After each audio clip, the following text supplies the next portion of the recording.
Appreciate each one of y'all. So welcome to today's training session, Telling Youth Stories with Justice.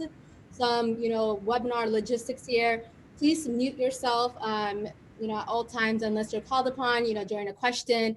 Use a chat box for questions, aha moments, if you want to share some resources, anything. And, you can also raise your hand too, during in this format. Towards the end, we do have a evaluation that we want you all to complete. If you want to see more of this or if any other training topics that you're interested in, we always read these evaluations. Any additional questions, please wait until the end. We will have a moment after the panels to ask questions, but all other questions, please wait until the end. And most importantly, things happen kind of like earlier today with the Dixie music. Just give us some grace, some space, and importantly, have fun and learn. This is our team, the Maryland Mentor team. We got a few people from our team on today. We got Sadiq Ali, our executive director. My name is Sada Haila, the operations manager. And we have our lovely, great, awesome Vistas, Olivia James, marketing communications, Dakota Shamblin, our program outreach Vista, and Antoine Baguette, our Baltimore City Schools mentoring Vista.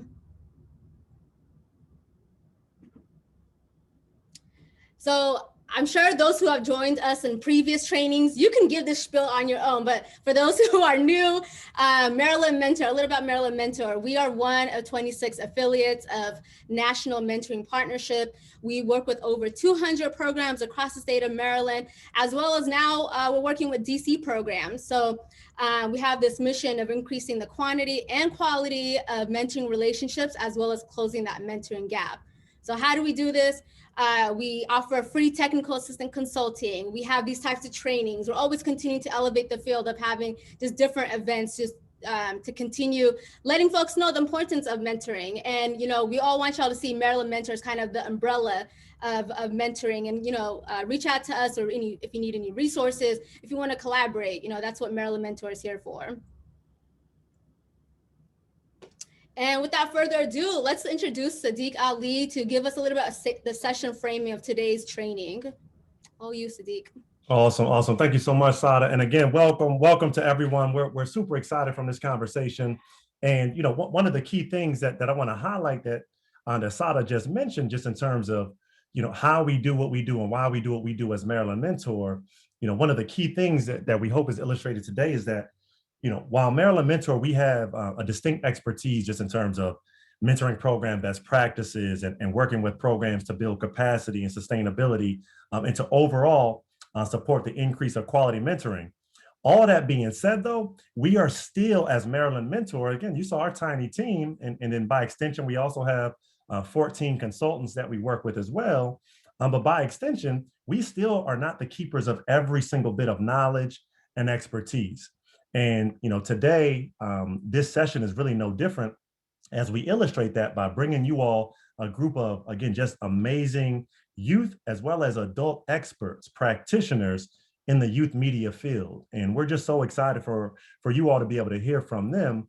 And that's part of our role as well, is to also lift up amazing work that we see out in the field and to provide this platform for sharing across programs, right? Because that's the other kind of key thing to note, is that each one of you all as attendees and practitioners, et cetera, are also experts in your own right and have a lot to share, et cetera. So just going forward, FYI, we're going to be doing even more of these types of sessions where folks get to share from peer to peer, right? Not just top down as if, me or the rest of our team have every single one of the answers. We have some of them, but anybody, as you all know, anybody who says they got all the answers, you should do one thing and one thing only, that is run in the opposite direction. Because if everybody or one person had all the answers, damn if we would not have the issues and challenges across this planet that we do.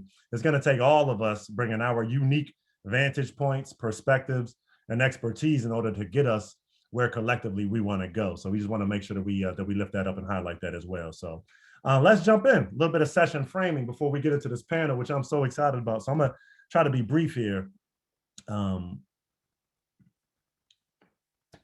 So I think by now everybody has probably seen this quote, right, as it pertains to narrative and storytelling. And it goes like this: until the lion learns to write, it will always be the hunter who is the hero. And we wanted to start this conversation off today with this quote because it says so much, and there's different versions, interpretations. One variation of this quote is, until lions have their own historians, right? The story will always glorify the hunter, and there's lots of variations. But at the end of the day, what this quote is really talking about is who owns narrative, who owns storytelling, and in the practice of not just history and historians, there's also the practice called historiography. And I know some of us have heard about historiography, but it is a very, very specific discipline of really sociology, in fact, that studies how and why history gets written as it does, who it benefits, who are the keepers of the right way of these different stories, etc. So we wanted to do our best to start the conversation around a really, really simple idea. And that is, again, who owns narrative, who owns stories, and why that is important. And again, it is definitely connected to the idea and the discipline of historiography, which I encourage all of us to continue to dig into. But, history is normally written from one vantage point, which is why much of the work that is done by these amazing organizations is so powerful and prevalent, because it involves alternative perspectives. It involves lifting up a lot of the stories that oftentimes we don't get a chance to hear. And many times we don't get a chance to create and put our own selves in that driver's seat. So wanted to start off with that.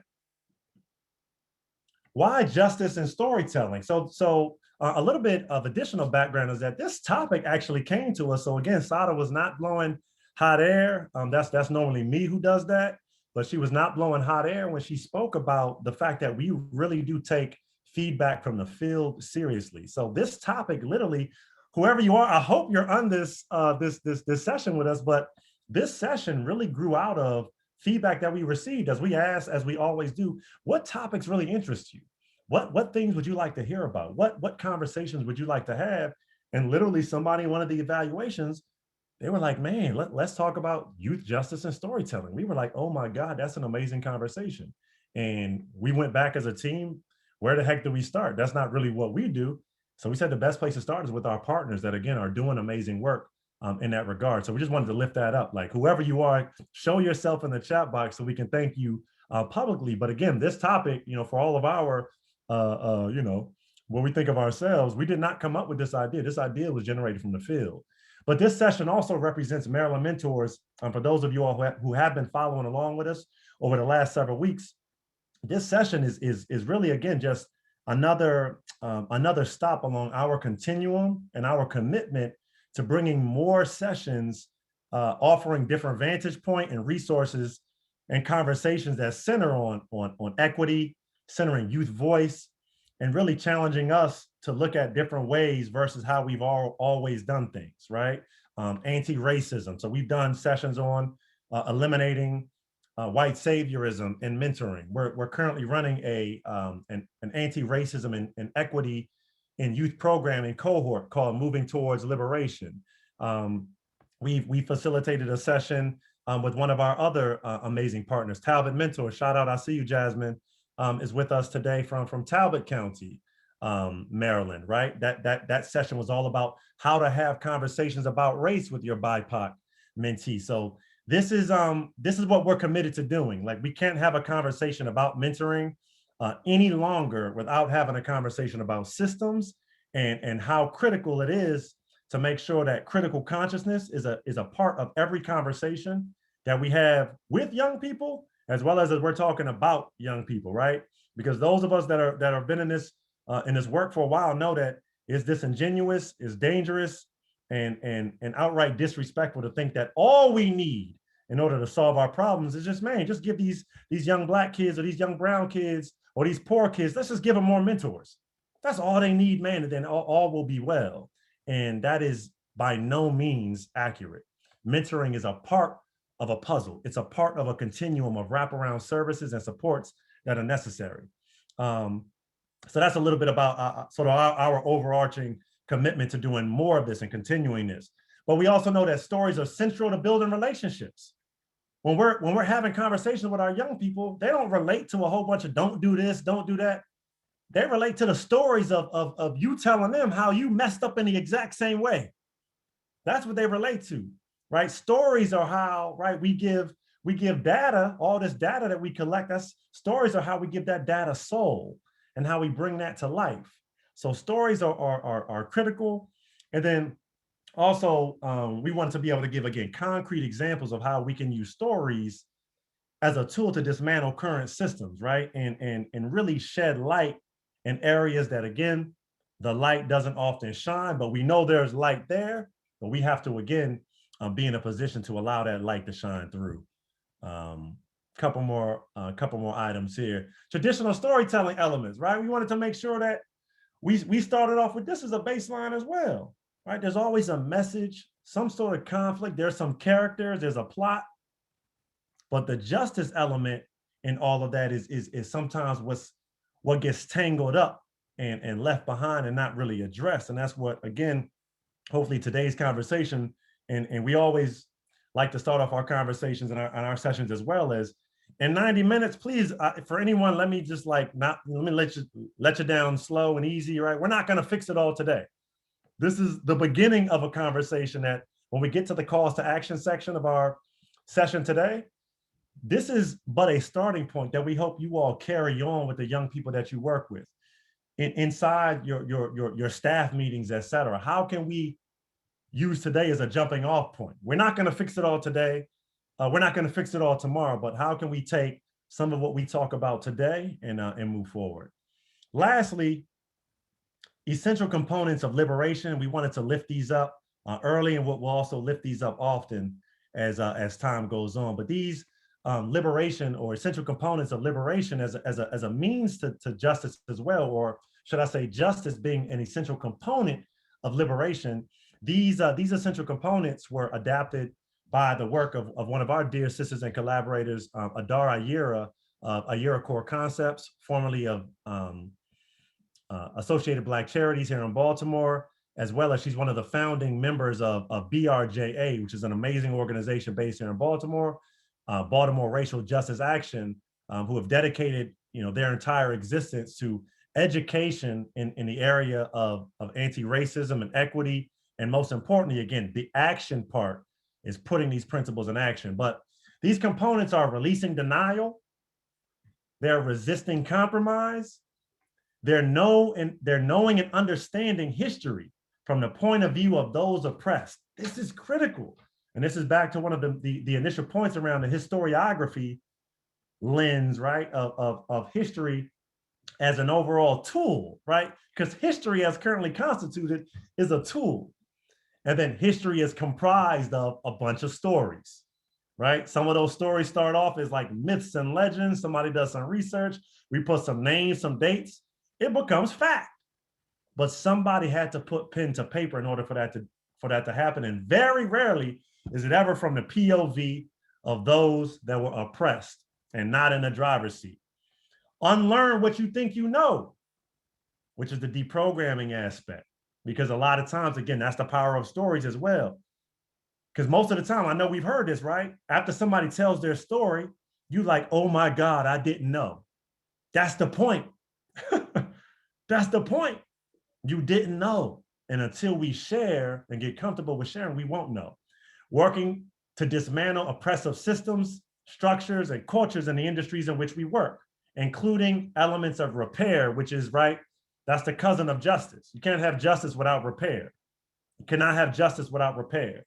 And then lastly, an essential component is, again, focusing on self-healing and expanding outward, right? Starting with self. Storytelling as a means to healing self and then expanding outward. So that's a little bit of session framing for today.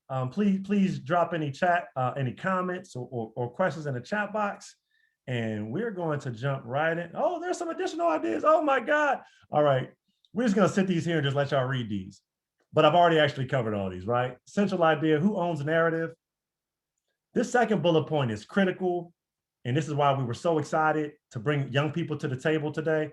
But we got to challenge ourselves just generally on moving away from the idea that young people are only experts in being young. Like, young people have a variety of areas of expertise just like adults do, and it comes from that lived experience.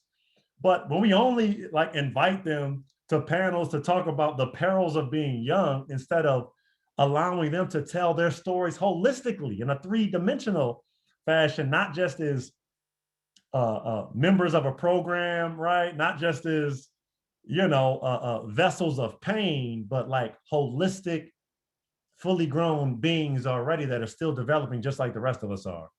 And then these get to this last point. Stories too often focus on young people as problems to be solved. Again, and instead of them being taken as partners and architects of their own destinies. We think that this is critically important. And without further ado, we're going to jump into this panel.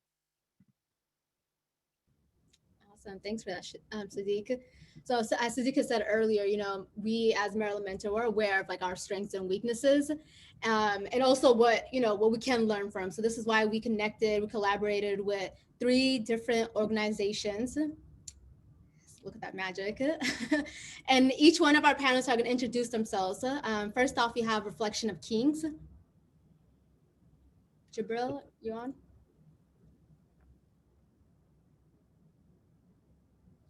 You was going in and out. I couldn't hear what you said. Can you say it again, please?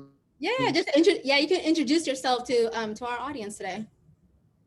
Oh, my name is Jabril Yason, and I'm from Reflection of Kings. And Bobby. Good afternoon, folks. First want to thank Maryland Mentor for having us and for the invite. My name is Bobby Marvin Holmes. I'm founder of Son of a Dream and co-founder of Reflection of Kings. Thank you. Next up, we have Wide Angle Youth Media. Janae. Hi, everybody. My name is Janae Young. I'm a senior at Baltimore School for the Arts, and I'm a youth with Wide Angle Youth Media. Hello, my name is Destiny Brown. I'm a former student apprentice at Wide Angle Youth Media and current producer and media instructor. Okay, thank you. GB Youth Media, Kamani. I'm Kimani Bone. I'm a freshman at Blake High School, and I'm from Gandhi Brigade Youth Media. Thank you. Sharika. Hi, everyone. My name is Sharika Mosley, and I am the program manager and teacher here at Gandhi Brigade Youth Media. Thank you all. Thank you all. So yes, it is a panel, and I'm seeing the chat, hearing the voices of our youth. People are excited to hear this. And of course, the adults, the supporters of our young people today. So let me put everyone to the spotlight. Let's give these panelists, right? Let's show love right off top. Let's give these panelists a round of applause in the chat box. Make some noise, right? Because that's one element that we haven't gotten to yet, but I know it'll come up. But it takes courage to share your story as well, and it takes courage to get up in front of a panel of 70-something folks as well. So shout out to our panelists. We're super excited. Cool. So we're gonna get started in 1 second. All right, is everyone ready? Ready? Yeah? Cool. So I'm gonna start off with asking our young people this question, and this is for each person. We're gonna start off with Jabril, Kamani, and Janae. So why is it important for you to tell your own story? And Jabril, you're gonna lead this question. Sorry, it cut out again. I didn't hear what you said. Sorry about that. Why is it important for you to tell your own story? I feel as though it's important for me to tell my own story because if nobody else, because who else will tell it for me? Nobody else will tell my own story, and it's not gonna get around for other people to hear it, to inspire other people. So I can't just not say nothing about it and just let it sit there. Thank you, Jabril. Oh. That's totally true. Tell your own story. Kimani, same question for you as well. Why is it important to tell your own story? Well, my specific story is I am a child from an Indian mother and a Guyanese father, and I want people to realize that I am just as smart as everyone else and I have an equal chance to succeed. Thank you. I hope we get deeper into that that first part of your narrative. Thank you, Kaman, for sharing that. Janae, same question to you. Why is it important for you to tell your own story? I think it's important to tell my own story because leaving it in the hands of other people will always be a disservice to me. Everything is from my perspective. I can't leave my perspective, my lived experiences up to other people because despite them being able to relate to me, they didn't go through the situation as me. So I can only tell my story from my lived perspective. And that's the theme of today's panel. Go ahead, Sadiq. Nah, listen, nah, we off to a great start already. So following up on that, in no particular order to our adult panelists, knowing the responses that we just heard from our young people, what have you all learned about the power of allowing, right, and supporting, not even really allowing, because I don't like that word, right? Because again, that's more the power dynamic and a power balance. But what have you all learned about sharing the platform, sharing the stage, and supporting young people and telling their own stories and owning their own narrative? I can start with this one. Please, Destiny. Yeah, because I consider myself like an adult youth because I'm still in that like little middle ground. And Wide Angle was the place where I really found my voice, and that I had it before, but it really took an organization to give me the skills and tools I needed to really spread that voice and feel secure in how I felt. And so now in college and able to see other youth go through that same experience I had, it's so encouraging and makes me feel optimistic about the future because these youth are so smart. I learn so much from the students every day, and they're so intelligent. And just to see the power in giving them a platform to just say what's on their mind is so powerful. So I've seen it firsthand as my lived experience and also in my students. That's awesome. And I don't know why I thought you had just graduated, Destiny, but yeah, you definitely the older youth. That's good. We like that. That's like a double whammy, a double positive. Thank you so much. You hit on some amazing points just in there again. Organizational responsibility to build the skills and confidence necessary to feel courageous enough to tell your story. That was a gem right there, y'all. Our organizational responsibility is to build those skills and confidence so our young people feel comfortable in doing it. Sharika, Bobby? Yeah, I can speak on that. So our organization, that's basically what we do is teaching them the skills as far as digital media, so film, graphic design, and photography. And so a lot of these kids come in wanting to learn these skills, wanting to get to express themselves in their craft, but just not knowing how to. And so by giving them these different topics and assignments, focusing and circulating around social justice, allows them, like Destiny said, to have that confidence and also to be able to express the different issues that are happening in their country. Because a lot of the students are first generation students. And so it allows us to know what is happening back home for them as well. I love it. Yeah, please, Bobby. Oh, well, for sure. For me, what I say to that is, to whom much is given, much is required. I gotta first lift up my mentors that orientated me and socialized me as a media professional, as a young man. I have to lift up Roderick C. Willis, who was the brother that was responsible for helping me get my first article published when I was 19.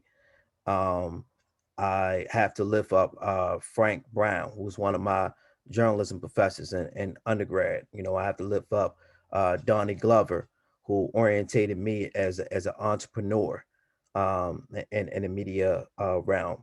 So, it was an obligation based on what those brothers did for me that I pass the baton and do it for other young brothers. It was a requirement, an expectation for me to do so. And from that experience, what I learned, it wasn't a matter of me learning.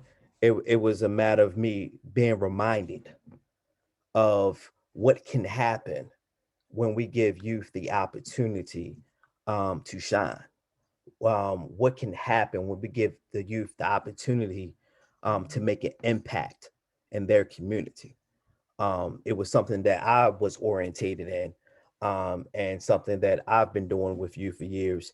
And I was only reminded with Reflection of Kings, the power of it. That's super dope, Sharika and Bobby, and Destiny. Thank you all so much. I just heard again storytelling, Sharika, as an education tool. What's going on back in folks' home country, right? What's going on with folks' family? Storytelling and narrative is that, and then Bobby paying it forward, right? This can't be a Maryland Mentor event. So thank you for opening that up, right? This can't be a Maryland Mentor event without us talking about mentoring and how we planting those seeds for folks, the young people that we working with, to be able to do the exact same thing, but bigger and better for the next generation. So one of the things that organizations and people, right, they tend to omit is stories of race. So this question's for all the youth, in no particular order. How do you feel about the way that Black youth are portrayed in the media? It's really hurtful. A lot of the time we're demonized and like seen as like dangerous and negative. And media is such a powerful tool because it has the power to influence like people's minds. You know, you take away stuff unconsciously as you see media, and it's like put in your face all day. Like there's news on 24/7. So you absorb these things, whether you want to or not. You take these things with you and you carry them. And so it's like just as powerful as like making a law. Like it influences stereotypes that are like already pushed in your face all day, like angry Black woman or like dangerous Black man. Those are connotations that people uplift, whether it's within movies or on the news, and just like unconscious bias that is underlying in a lot of the media that we absorb today. So I think it's really important to push positive stories so that we move away from those negative stereotypes, because they're awful and they create situations that are beyond us, and they contribute to other issues within the Black community and with marginalized groups that way.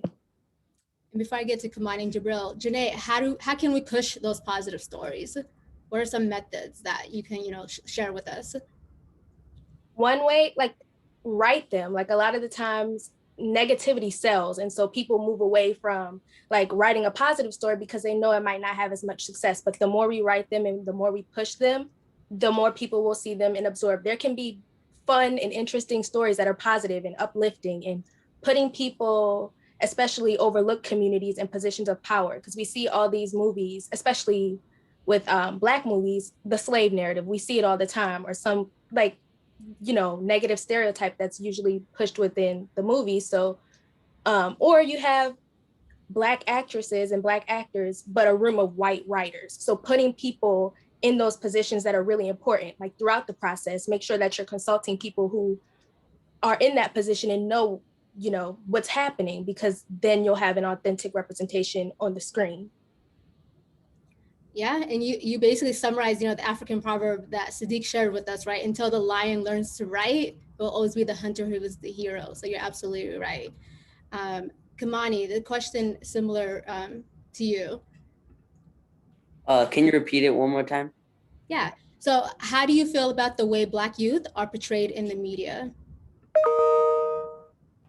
I feel like it should be changed. But Janae basically summarized legit everything. So there's not much to say. But I do feel like it should be changed. There should be more positive things and all the smart things that people do in the Black community, and all the kind things and the uplifting things, helping around everywhere. And it's not really shown. Only the bad things are shown to people.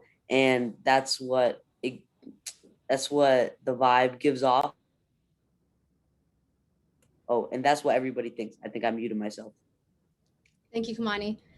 Jabril, same question to you as well. How do you feel about the way Black youth are portrayed in the media? I feel as though the media as a whole really don't have nothing positive to say about the Black community in general.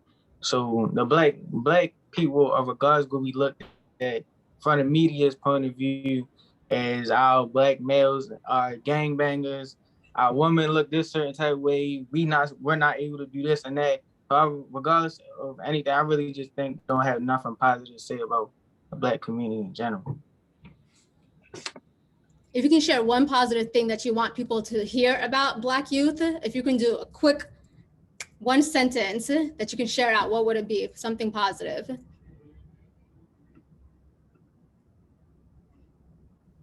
Something positive, I would say programs like Refreshing the Kings. That's what I am. It's like we none of us in there. We not no gangbangers, stealers, thieves, or none of that. We black youth that's explaining and going over topics and discussions in our community, in our city. And we just try and show things in a positive manner. Thank you. Thank you all. That's so powerful. Just dovetailing into that, Jabril, the fact that you all are interested in that, when again the media and traditional storytelling will be like, oh, Jabril, and again, I don't know Jabril, but you know, maybe he does like basketball. I like basketball too, but that's not all that I like. I had many different interests, many different intellectual pursuits, etc., besides just being the one thing. So I think that's such a powerful point, Jabril. Thank you for that. Back to our adult panelists. So again, I think this is the perfect sort of segue from Sada's last question. But you know, this idea of narrative appropriation, back to the hunter telling a story, right, instead of the lion. This idea of narrative appropriation, right, and people, Janae hit on it as well. When I'm the one that's telling a story, maybe it just suits me more if I just keep telling these you know, the slave narrative, right? If I keep just showing the gangbanging narrative, that right. So this whole idea of narrative appropriation is still happening. How do we fight against that? How do we fight against that? I can start if Please. you guys don't mind. So something that I've been hearing quite a bit, and I'm sure you all have been too, is this, you know, Black and brown people are not monolith. A lot of the experiences, not everybody's sharing the same experiences. And so just from our organization standpoint, just allowing them to one, focus on a subject, and then having them create that narrative themselves to be able to say, you know, and write and say and tell that story in their own way. And so just this whole, back to your question of the appropriation, it does become quite old seeing what is supposed to be you in your story, always in kind of like a white savior sense or a slave narrative or the help. And so I think allowing the youth to recognize that these are the things that are happening, and not to say that these stories don't need to be told. I think that when it becomes apparent that it's the same type of people that are writing these things, that we need an insight on as well. From a film standpoint, what we are seeing a lot of is the room is filled, from the producers down to the writers, and everyone is white. There's no person of color there to help them essentially decipher what should be in that storyline and what shouldn't. And so just being able to include a lot more Black and brown people in these discussions, I think will help with that narrative as well.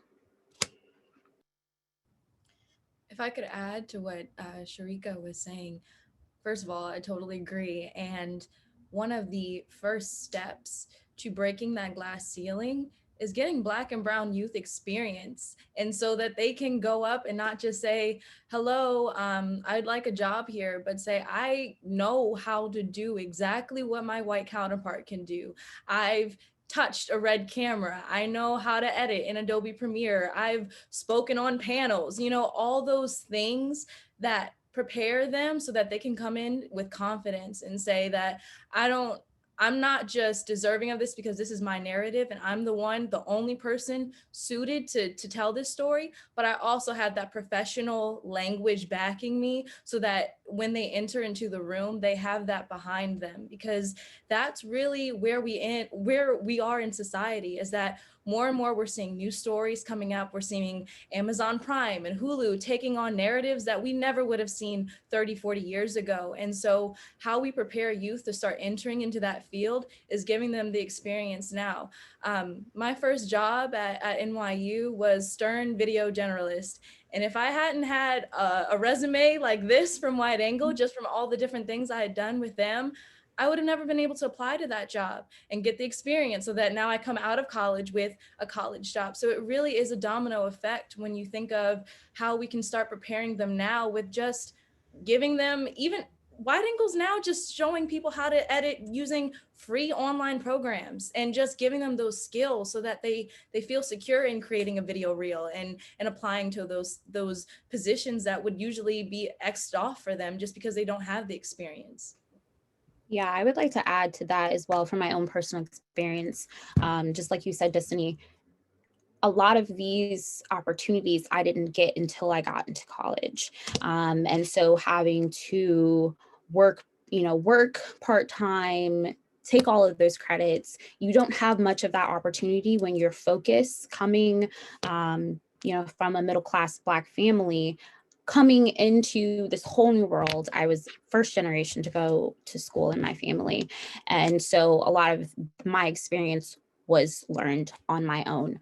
And so having to navigate this whole new life and not really, being able to talk to anybody about it, that's what I try to push on my kids as well, is that there's this door where you guys can use these skills. It's not just something that, you have to do because your mom wants you to join this, nice, cool organization after school, but that you can use these skills for you in the future.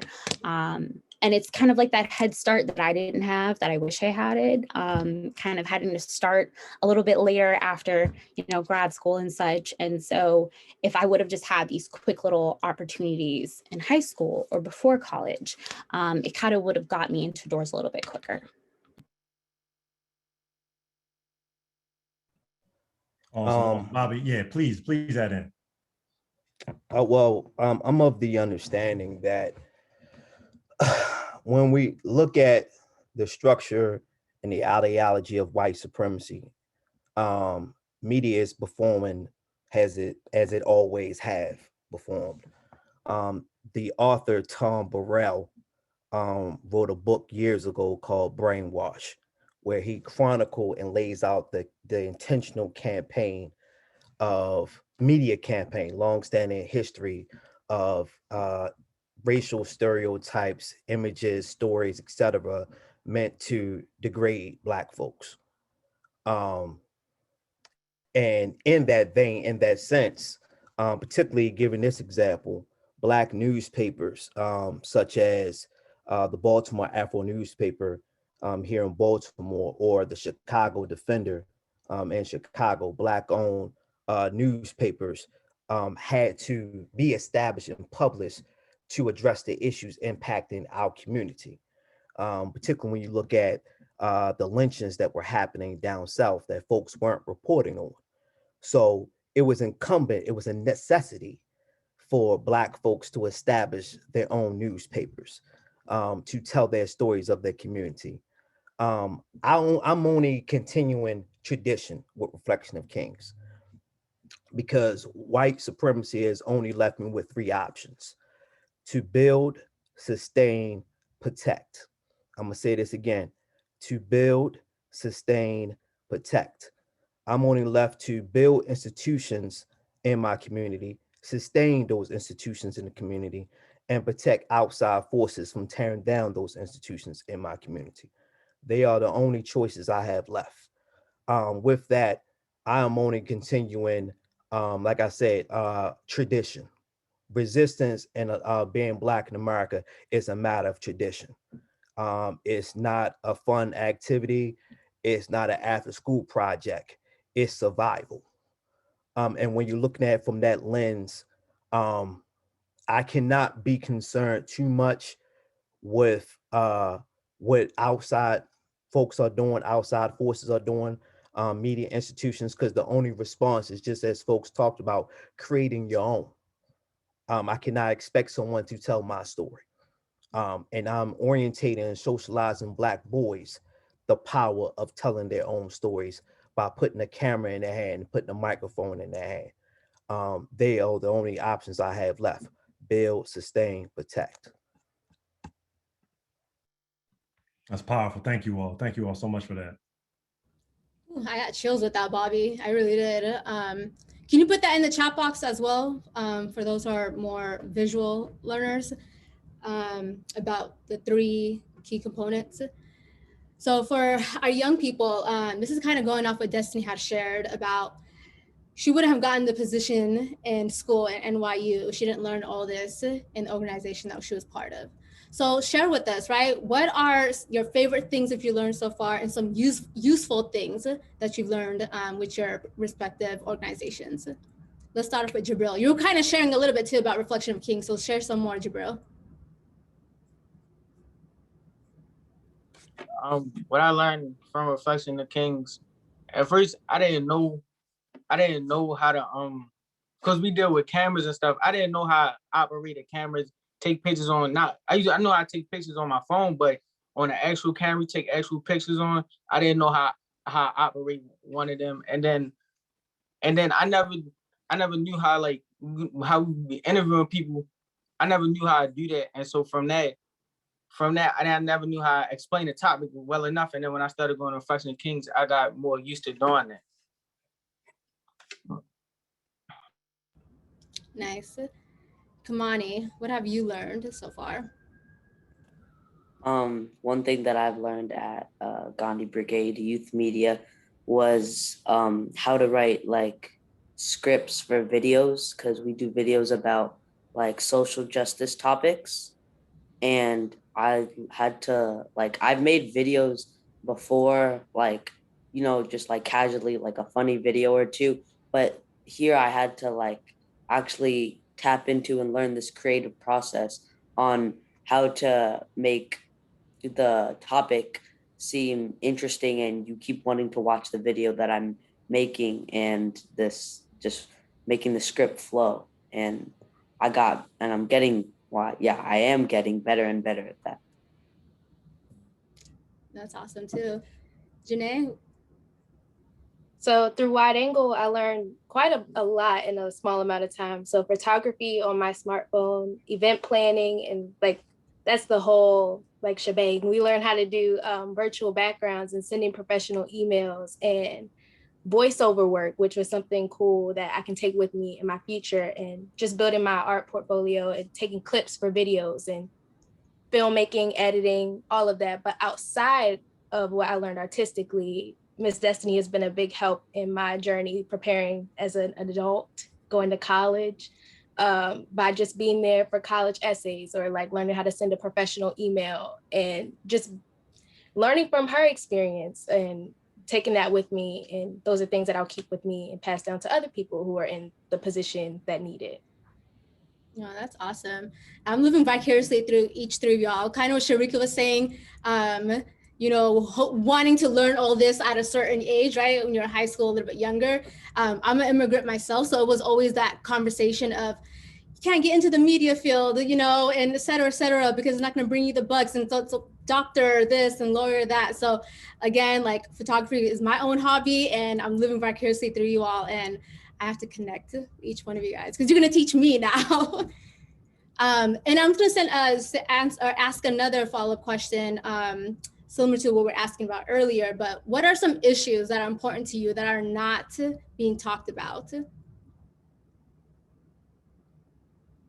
This is for our young people.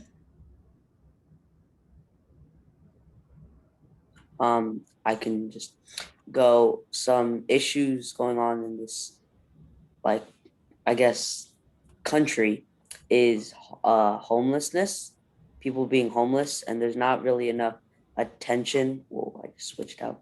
There's not really enough attention to people homeless in this country, and it's really sad to see people who don't have as much as you, and you can help them, but this community and country isn't doing a whole lot about it, and I feel like it should be changed. One issue now that I think we should focus on is education. And also, we're still in a pandemic, and we've been in a pandemic for a while, and there's a disconnect and a large gap between people of color and what they have access to, whether it's just getting a test to find out if you even have been exposed to COVID, to like the treatment once you're actually in a hospital. That's very different, and access to vaccines. But also with that, education has pretty much fell apart for all of youth, and trying to learn through a computer you've tackled difficulties along the way, because you're taking this system that was meant for it to be in person and like using the same system to apply it to something different. It's not going to work that way because it's not built for that in the first place.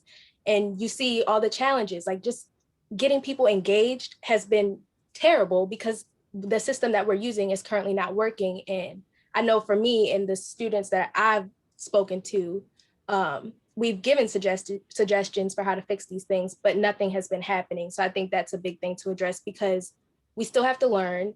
Life is going to go on, and we still have to adjust to the times. Like, we don't have time to stop. We have to keep going, but also make the best out of the situation and make sure that people are genuinely learning and genuinely getting what they need to continue with life. Those are all such powerful topics, and I'm just like sitting here. I'm like, man, this is almost like a joint project that you all need to tackle. Because Janae, I mean, as a parent, as a father, watching my own kids, go through the emotional roller coaster of being in a hybrid learning environment. I'm sorry, completely virtual. They're just going back into hybrid like within the next 2 weeks. My 7-year-old and my 15-year-old, my 9th grader, right? It's just been an up and down. So I'm like, man, we need to tell some more good, bad, and ugly stories to send those to the decision makers, right? Because it's not just about not being able to be in classroom. I'm about to be in my soapbox. Not just about not being able to be in the classroom, but there is a way to make the current environment better if they take feedback from young people, the end users of what's going on. So it's almost like a prime example of how, right, we can leverage, the storytelling and the power of media, which is oftentimes, to you all's point, called the fourth branch of government. I don't know if y'all have heard that nickname, but many times, I know Bobby has, the media is referred to as literally the fourth branch of government. Every bit as powerful as the president, right? The executive branch, the judicial, legislative branch, and I just drew a blank there. What's the third branch, y'all? This is a test. It's a test. Executive, legislative. I said it, judicial. Judicial. Yeah, the judicial branch. But the media is every bit as powerful as those other three branches. So we got to be able to wield it as individuals and groups and organizations, the same as these other folks in systems and institutions are wielding it against us, so to speak. So thank you for that, Janae. Can I add one more quick thing? Please, it also please takes add. a toll on mental health. Like, we are cut off from all socialization, and there was mental health issues before, but they are spiked and increased because we're at home. We're expected to be on a computer like 8 hours a day and do homework outside of that and maintain a social life all through technology. And it's quite honestly, it's bad. And it takes a toll on your mental health, anxiety, and people just being cut off from normal life. And there should be more resources to help people cope and deal with mental health issues in a positive way while we're at home and still experience a pandemic. Because people, not just school, but there's people's family members directly affected by COVID as well. Like, people are still getting sick, and we're still expected to like put a smile on our face and continue things as they were before, and it's not working. Like, everything is, I'm telling y'all, we throwing it out there right now. Reflection of Kings, GB, Wide Angle. This the next project. We gotta like, we gotta fire some folks up. But I ain't gonna go down that rabbit hole. Let's keep the conversation going. Please. Jabril, an opportunity to share. Jabril, what are some issues that are important to you that are not being talked about? I feel as though some issues that are important to me. So in the education system, like Baltimore City schools in general, it's the certain things that we learn. We learn about people like Martin Luther King, Malcolm X, and Rosa Parks, but they not basic people, but they just people everybody learn about. I feel like more stories than just them three people. I feel, because I watched the Judas and the Black Messiah movie, and I learned about the Fred Hampton movie. I learned about Fred. I ain't know nothing about him. I never heard of him before that movie. And I feel as though we should have more stuff like that so that you can know more about our ancestors, our other people, these civil rights activists that have done a lot for the community too, because a lot of it's hidden. And with the Fred Hampton story, he was 21 years old when he was killed because he felt he was just going to uprise the Black community. And I feel as though we find out more people like that, we can uprise the Black community more, inspire more youth and more people to do stuff like how Fred Hampton, Malcolm X, and all them was doing too. Thank you, y'all. I can't wait to see the documentaries you guys create in a few years from now. I'm so serious about that. Excellent point. Thank you so much for that, Jabril. I just watched it with our two oldest boys just this past weekend. They had the exact same reaction. And as a matter of fact, we even had an internal conversation as a Maryland Mentor team. Judas and the Black Messiah.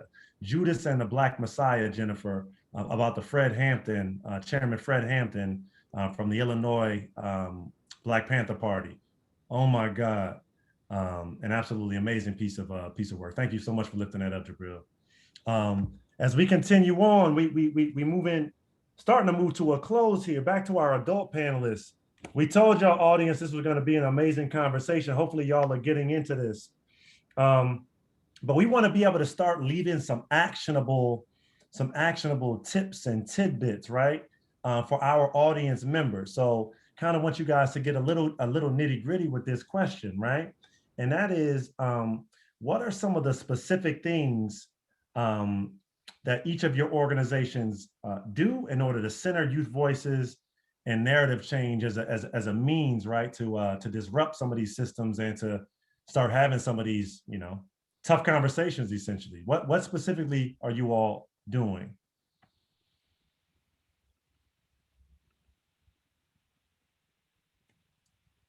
Can start.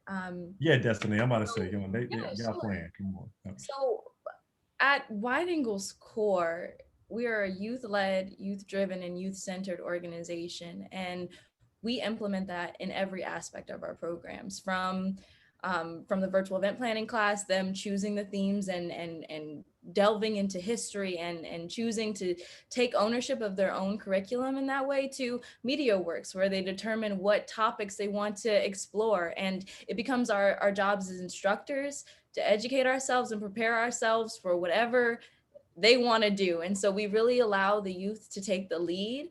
And in that way, we always stay true to their narrative because they're deriving it. And so I feel like that's the simplest step, is just ask them. And I guarantee youth will have an answer, because they're observant. They're in this world too, and they experience the same things that adults are going through. It's just that the adults are the only ones that are making the decisions. We are all living through it though. And so it's just about changing the notion that we have to have this plan and apply it to youth and have them fit within the curriculum, but really deriving that from the youth and supporting them moving forward. No, Destiny, that is so powerful. Thank you for lifting that up. I actually want to go back to the very first part that you opened up with, in terms of Wide Angle being youth-led, youth-centered. Those are different though. Youth-led and youth-centered, and there was a third one that you threw out there as well. But those are almost all different. So I would love for you to even break down for the audience a little bit, like, what is the difference in being youth-led and youth-centered, versus youth-focused or youth-driven, because there's a lot of controversy and confusion, I think, about those. Yeah, sure. So we serve youth. So we're serving youth. And so we center our mission and our goal around making sure that we're serving Baltimore City population of youth. But also taking that one step further is that we allow them to take ownership of what media they're creating, what stories they want to tell, what tools they want to use to derive that, using graphic design or media. And so it takes that mission of caring about the youth and wanting to do something for them one step further by allowing them to take ownership of them themselves, because then that extends outside of the media curriculum. It extends out so that they feel empowered to advocate for their schools, advocate for their communities.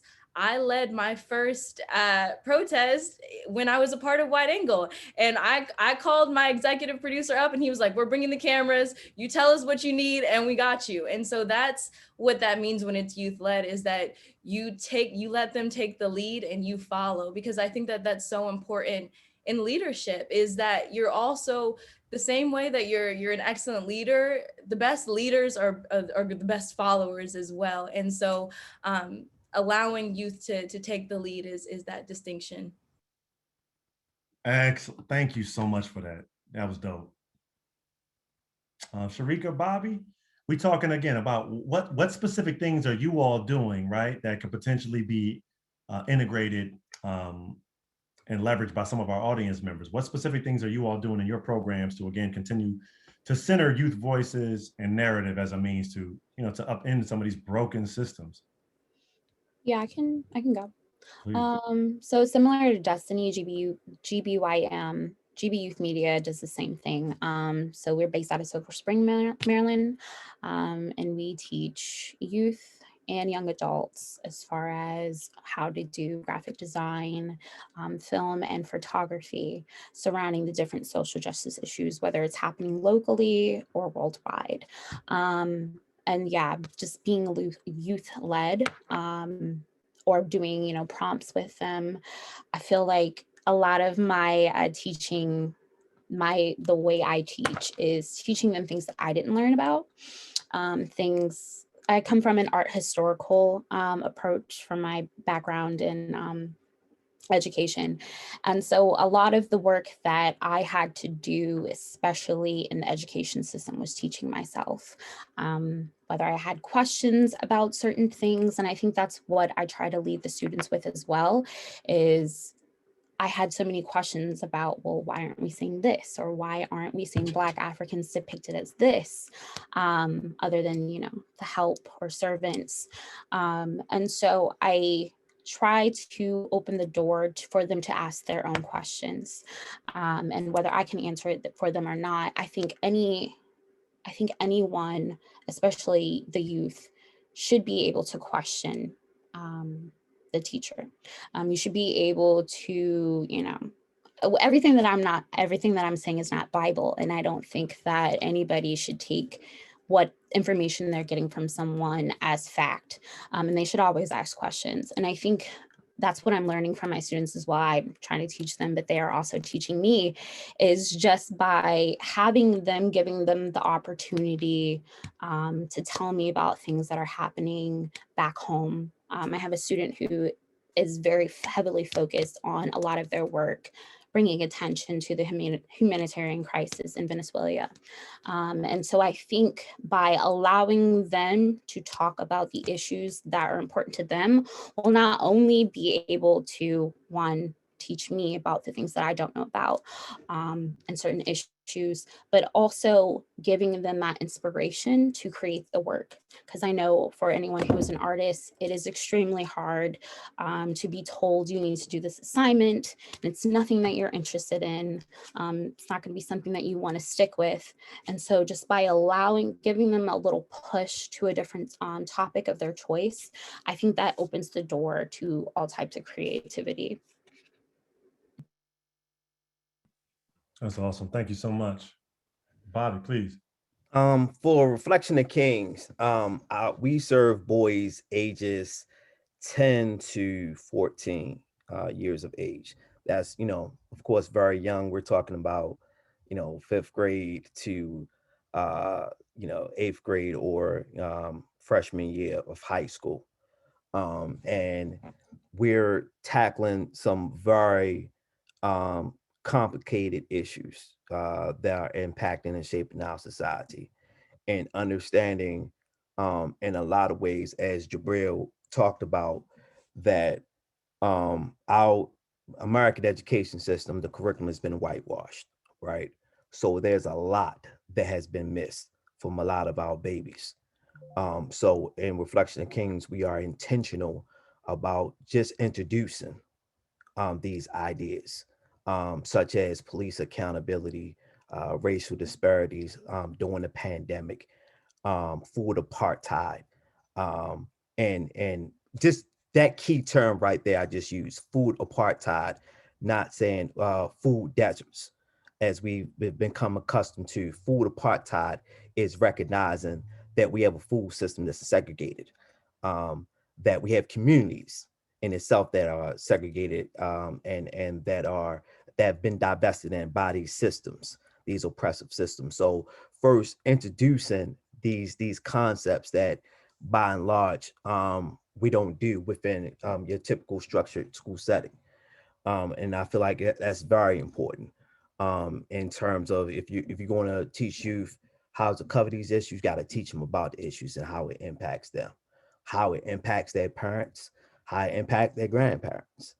Like especially when you talk about systemic issues, and I think it's important for any program, professional organization who works with youth, to not look at this as social justice as a cute little project, because you're doing a disservice to your youth's identity.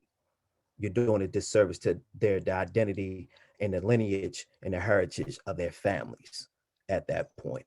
And I tell folks, quick, fast, and hurry, Reflection of Kings is not the Mickey Mouse Club. We have tough conversations with our boys, that challenges them intentionally, and having a safe space for Black boys to have difficult conversations, having a safe space for Black boys to be heard. So I believe they are critical components to our work.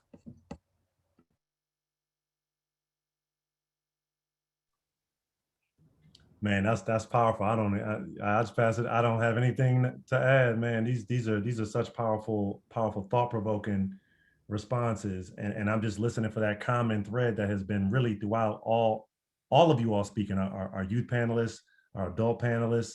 This idea of again social justice and social action being baked into the DNA of each one of you all's organizations, and I take it by extension to our audience members that is something that we should strongly consider, not just to Bobby's point as a flavor of the month, an in vogue for this particular grant opportunity, but for the future and critical consciousness of our young people.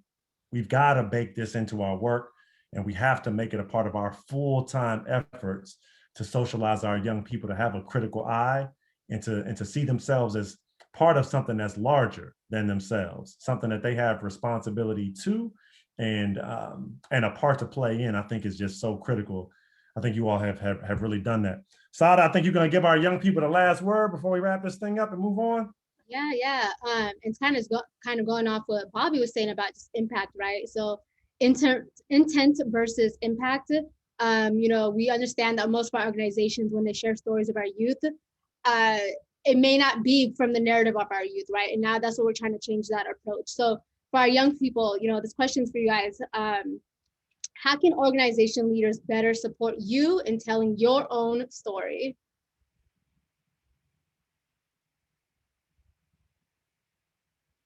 To start off with Janae. Okay.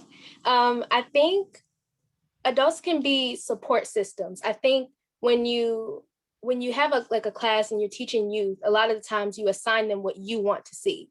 It's like, well, I want you to paint this, but I want you to paint a house, instead of letting them paint what they want to paint. So I think instead of telling me what to do, allow me the tools and give me the space to do the things that I want to share and the things that mean most to me. So I paint the picture that I want to see instead of what you want to grade me on or what you assign to me as what you deem important. And me being able to go to you along the way for assistance or help is great. But ultimately, I choose the curriculum and I choose the path I want to take. Thank you, Janae. Jabril, how can organization leaders better support you telling your own story? I don't really have nothing to say. Janae had really summed it all up. I don't really have nothing to say. I completely agree with what she has said. Thank you, Jabril. Kamani, would you like to add any last words? How they could better support us. Yeah, Yeah, so how can leaders of organizations support you in telling your own story? One, yeah, I mean, Janae did sum up a lot of it. It was very good. But one thing I think that could happen was whenever students come into an organization, they would be able to share their stories, their background, their abilities, where they come from to everybody else before they all start. So no one makes any like assumptions, everything, and everybody can understand if anything like happens based on their story. Thank you all. That's powerful. Please give all of our panelists a round of applause. Feel free. This is the only time we're gonna say everybody unmute yourself. y'all. That's right. Unmute yourself. Make some noise for this panelist, y'all. That was powerful. Especially shout out because I know these adult panelists have done panels before, but especially to our youth panelists. No shade to the adult panelists. Destiny, you like in the middle, so I'm gonna shout you out right now here as well. But shout out to them. Please give them some extra love because it takes courage. Again, I don't care who you are, how many times you've done it. It takes courage to tell your story, to be vulnerable, to share what you like, what you don't like. So again, let's make some noise. Not for real. Let's make some noise for these young people though. Yeah. All right. Great job. Nice. All right, so we're gonna let's share this screen one more again, and we're gonna pass it back to Sada. Oh, you know what? As a matter of fact, I'm sorry. Before we pass it to Sada, because the next thing that we want to do after this to our audience members is we actually want to display some examples because we wanted to make this as actionable and as useful for you all as possible. So we actually have some examples from these amazing organizations. So you can actually see some of their work, like what does it actually look like? But before that, before we moved on, we wanted to offer you all some questions for reflection as audience members. And feel free to actually, after you read through these, to just drop some responses in the chat box. But here are the questions.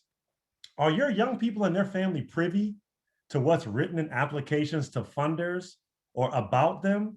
Why or why not? Because as we talk about the power that individual organizations and you all as leaders have right now, this is a big part of it. How do we write about the people that we serve or that we purport to serve? This is a big deal. And this question, again, staying on the appropriation side and given proper citation and credit, this question came to us via one of our Moving Towards Liberation cohort members. We were having a discussion about socialization and the role of organizations in a larger ecosystem. And they asked this question and blew us away. Like, man, why don't we share what's written in grant applications with those that we write them about? Number two, now that you understand the importance of owning your own story, how do you plan on incorporating your young people in this process or to ensure that they're part of this process? Again, not just youth-centered.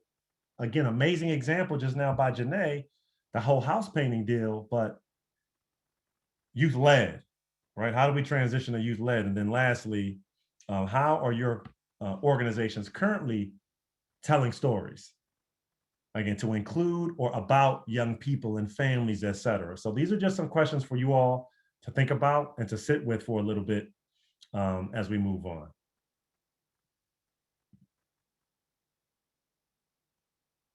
Sada? Great, yeah, thank you, Sadiq. And if you didn't have an opportunity to look at those questions, these PowerPoint slides will be shared along with the recording as an email. So today, okay, we have some media examples that we would like to share from our three organizations. First off, from Bobby, son of a dream, Reflection of Kings. We're going to be sharing this first video. Before we do, Bobby, can you say some words about it? Sure. Back in January, we invited Justin Nally, who is a policy analyst for the ACLU of Maryland, to come speak to the boys about the legislative process. Right now in the state of Maryland, we have the legislative session going on, the 2021 legislative session. And so Justin came to talk about the legislative process, as well as talk about a bill that's being proposed called the Juvenile Interrogation Protection Act, which, if passed, will prohibit the police from questioning youth, interrogating youth without first notifying their parents, and also attorney being present. For those who, to put it in the context, just think about the exonerated five, or what was also known as the Central Park Five, and what those young brothers experienced years ago with their interaction with the police. So this will prohibit Maryland law enforcement from talking to them without notifying their parents. So what we did was we had the boys to create videos in support of the bill. And we also collaborated with the ACLU of Maryland, created one video where the boys expressing their support. Awesome. So we're gonna cross our fingers and hopefully my audio works here. So let's try this real quick. Let's try.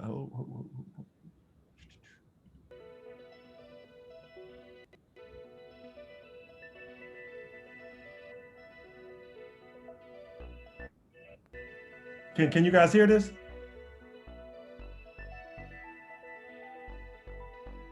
Yes.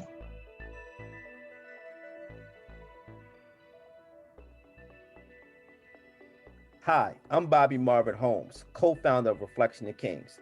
I support the Juvenile Interrogation Protection Act because I believe our children's rights mattered, and they should feel supported if being questioned by law enforcement. Hi, my name is Gabriel Stewart, and I am with the Reflection of Kings, and I support this bill because if the police officer comes and asks me a question, I'll feel unsafe about my mom. My name is Deontay with Reflection of Kings, and I support the Juvenile Interrogation Protection Act because I want to stop children from getting manipulated. Hi, my name is Tyler. I'm with Reflection of Kings, and I support the Juvenile Protective Act because kids should have rights too.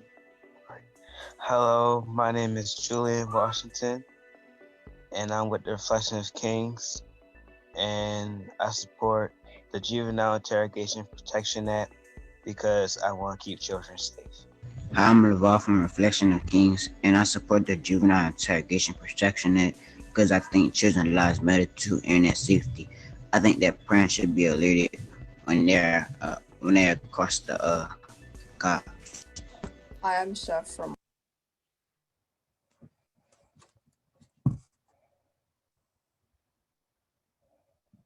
Okay.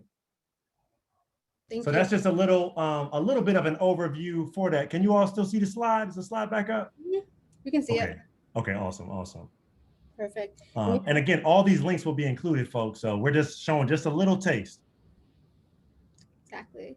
Next up, we have Wide Angle Youth Media, and Destiny will share a little bit about the presentation we'll share is The Hill We Climb.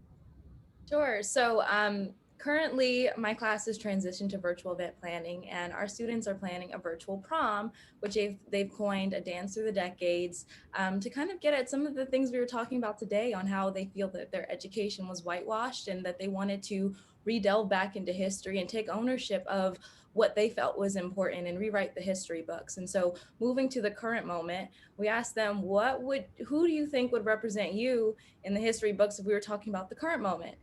And hands down, everyone in the classroom was Amanda Gorman. So as a collaborative project, we created this video where students learned to be voiceover artists, record some footage, and also use stock footage to create a collaborative video using the words from Amanda Gorman's inauguration speech. Okay, let's see if we can go 2 for 2. All right, let's see here. When day comes, we ask ourselves, where can we find light in this never-ending shade? The loss we carry, a sea we must wade. We've braved the belly of the beast. We've learned that quiet isn't always peace. And the norms and notions of what just isn't always just is. And yet, the dawn is ours. Before we knew it, somehow we do it. Somehow we've weathered and witnessed a nation that isn't broken, but simply unfinished. And yes, we are far from polished, far from pristine. But that doesn't mean we are striving to form a union that is is perfect. We are striving to forge a union with purpose. To compose a country committed to all cultures, colors, characters, and conditions of man. And so we lift our gazes not to what stands between us, but what stands before us. We close the divide because we know to put our future first. We must first put our differences aside. Let the globe, if nothing else, say this is true. That even as we create, we grew. That even as we heard. All right, see, this is also, y'all go back and watch the full videos, y'all. Little snippet there. And last but not least, we have Sharika going to share the fight to preserve African-American cemeteries from GBYM. Yes, so we are currently in the process of redoing the film because we unfortunately had, with COVID happening last year, we had to shut the production down quicker than we hoped. But the film pretty much just focuses and it highlights the injustice we face not only in life, but also in death. And so it's talking about the county's decision on expanding the Beltway further into the cemetery, and it is already split down. So the cemetery is split between the highway, and they are trying to expand it more. So this kind of gives you a glimpse of the families and their fight to make sure that that doesn't happen. Awesome. Thank you all. We have a request too. If everyone, our panelists, can please drop your social media, your IG, your YouTubes, Twitter, etc. in the chat box for folks. Let's get those follows up so y'all can see real time what some dope work looks like. So please drop that in the chat box.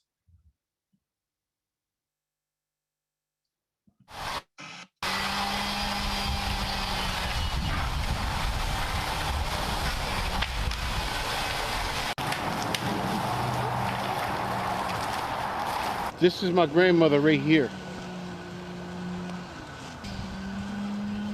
And this is my uncle there, and my father's is in here somewhere, and I'm trying to locate it right now.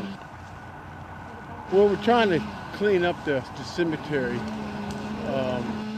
because the Beltway is coming in. They want to put in a few more lanes. And if they put a few more lanes in, they're going to come in about 20 yards to 100 yards into the cemetery. And we're trying to preserve the cemetery.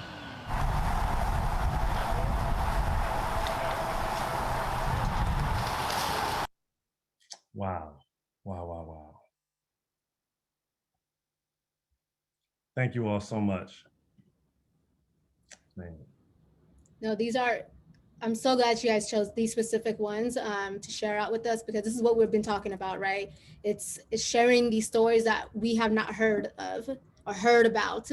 So this is an opportunity for our audience today just to look at these videos and to share out these stories to others who haven't heard this. So share these links with your peers and your family. Again, thank you for all the organizations, GB Youth Media, Wide Angle, Reflections of Kings. All right.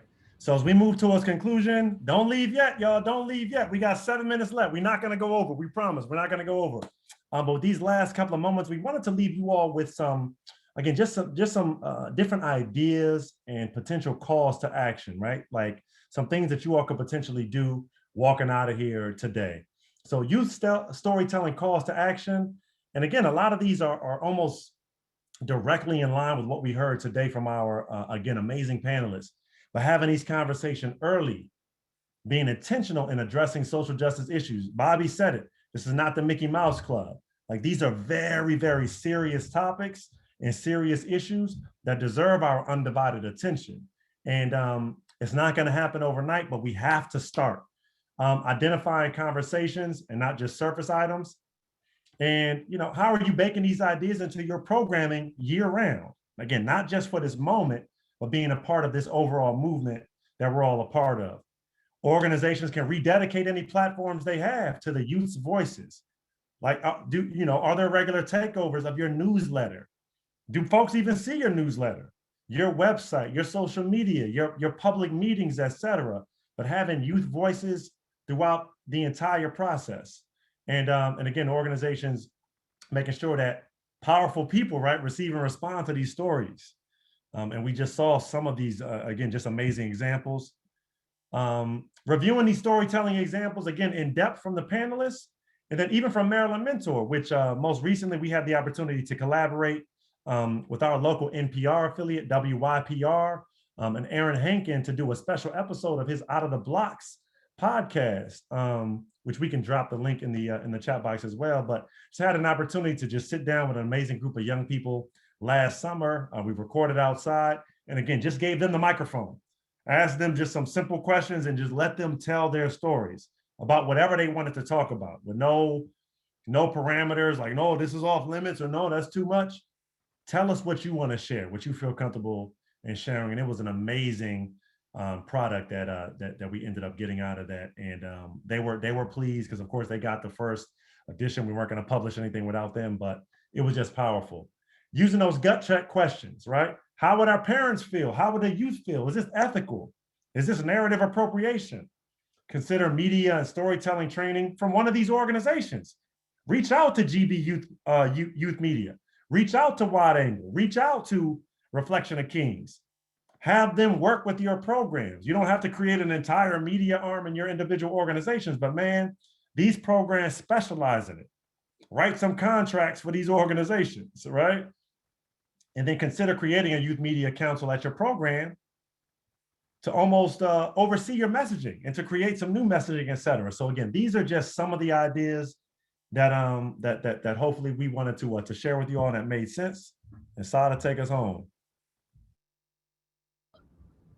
Thank you again so much for our organizations, our adults and our young folks. So I was seeing a lot of great comments in the chat box, but we want to know more in this evaluation. So we got 3 more minutes, right? And it shouldn't take you longer than 3 minutes to complete this evaluation. Again, like I said earlier, right, we really go through these evaluations to see what y'all want to see in the future, and just to get more insight about what you felt about today's presentation. And we do share the evaluation with our presenters so that they can also, just be reflective of what y'all are sharing. So everything you're sharing in the chat box, go into that link I'm just sharing right now and input that all into the evaluation. As y'all completing that evaluation, next slide, we have some upcoming trainings. Our next one is going to happen on March 26th, Risk Management Essentials for Mentoring Programs. Our own Vista Dakota Shamblin will be running that one, so be sure to register for that ASAP. Our next one is Evaluation Basics for Mentoring Programs. This one will be ran by our TA consultant, Dr. Michelle Kaufman. And our last training for spring is Best Practices for Group Mentoring, and Sadiq will be running this one on April 20th. Again, y'all can go to our website to register for any of these trainings. But before you even register, please go to the evaluation link and start filling that survey out. And if there are any last questions, we got 2 more minutes on the clock. Feel free to unmute yourself or drop that into the chat box while our panelists are still here. Or comments for our amazing panelists. I actually do have a comment.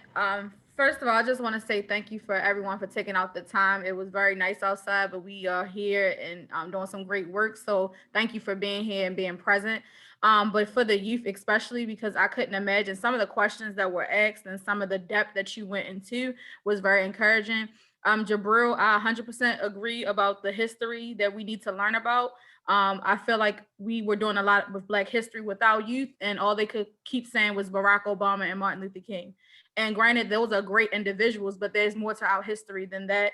We have a lot of local history that we don't really take part in. Like Baltimore has a lot of rich history, especially in the arts and culture field, that a lot of our kids don't even know exist, or that some of the trends now have been started right here in their hometown. So I just want to just say to continue the great work that you're doing in your organizations and beyond, as well as the adults continue pouring into our youth, because they are the future. They're going to be taking care of us. Whether we like it or not, they're going to be the ones who are going to make a difference in the decisions that will affect us now and later. Also, Janae, I 100% agree with 100% giving youth creativity over everything, giving them that leadership skills, giving them a blank canvas, whether it be a metaphorical canvas or a actual physical canvas, and allowing them to be able to paint their own picture, because their picture is the one that is going to matter. Kamani, great work with you talking about your rights as a human, not just what your culture is, but as a human being. You are a human being, and you are as smart as us. You are as talented as us. And I'm glad that you know that, and you are fighting for your rights as well as other youth who and being a voice for those youth of change. So great job, everyone, today. I was very inspired and thankful that my job sent us this training, because I wouldn't know about it. So thank you, thank you. Amazing, amazing. Thank you, Antonella. Great seeing you as well. We got an amazing question here. Again, this is really like the after session. Folks, thank you so much for being here. But if our panelists can stick around, we got some amazing questions here in the chat box.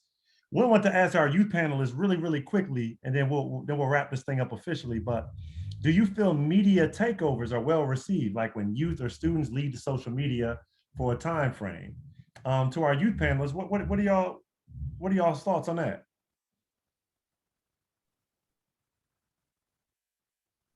I have some thoughts, but I want to hear y'all. I think takeovers, they can be hit or miss. For me, for the most part, a lot of the times they're a miss, because sometimes it's just the youth join to push things that, are already things that they posted before, or, sometimes it's just pushing the same information that an adult could have done. But if it's used as a way to like help push the youth and the things that they want to share, and they have full control over what they're advertising, then I think they can be successful. It just depends on the content and what you're asking them to advertise. If it's something they're really passionate about and really want to share, then I think they can be engaging, because, they're going to find ways to make it interesting and eye-catching if they really care about what they're advertising. Yeah, I have some feedback on that as well if no one else has anything to say, so I'll wait.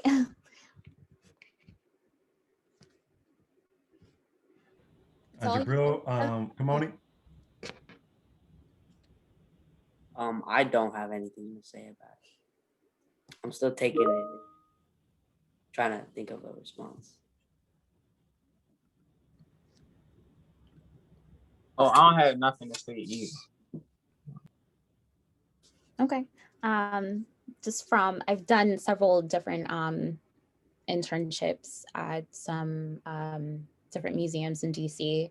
And when I've done Instagram takeovers or social media takeovers, I found the experience to be nice, just because it allows you to show the public what it is that you're doing for that specific position. So I was an education intern at the National Gallery of Art, and I was able to show other people who were interested in the program for the future what it is that they could be doing, what I was doing on my full day, who I was able to meet, who I was able to see.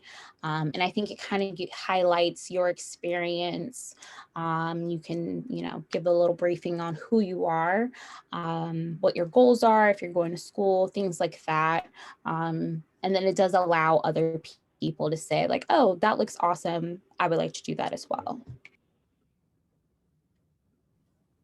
That's amazing. And with that, we will sign off. Thank you all so much for being with us. Once again, shout out to beautiful baby there, Desiree. Shout out to our panelists. We'll be in touch very, very soon. Make sure that you subscribe to the Maryland Mentor newsletter. We did not drop that in the chat box, so that way you all can stay in touch and stay abreast of our next trainings and sessions, etc. And happy Wednesday. All links will be shared in the follow-up email, including the newsletter, our upcoming trainings, our wonderful videos that our organizations shared today. So everything will be there for y'all. Happy Wednesday, y'all. Peace and blessings. Enjoy the sun. Go outside, y'all, with the mask. This was so great. Thank you guys so much. Learned a lot. Thank you.